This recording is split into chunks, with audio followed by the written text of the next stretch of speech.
Приветствую вас, дорогие друзья, меня зовут Алексей, я специалист компании Депол. Сегодня мы будем решать такую проблему, как скрип и хождение паркета. Для этого нам понадобится дрель, шприц. При помощи дрели мы будем засверливать отверстия по периметру щитового паркета.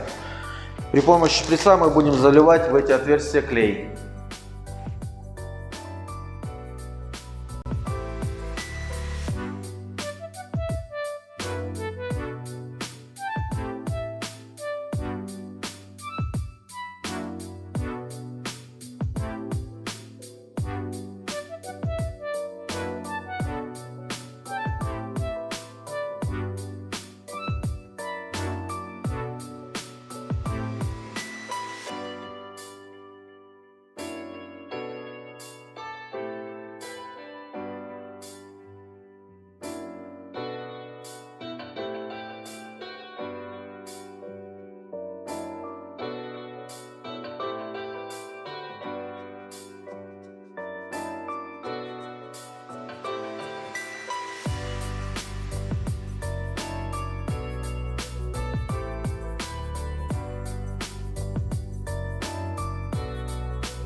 Ну что ж, дорогие друзья, наша работа подошла к концу.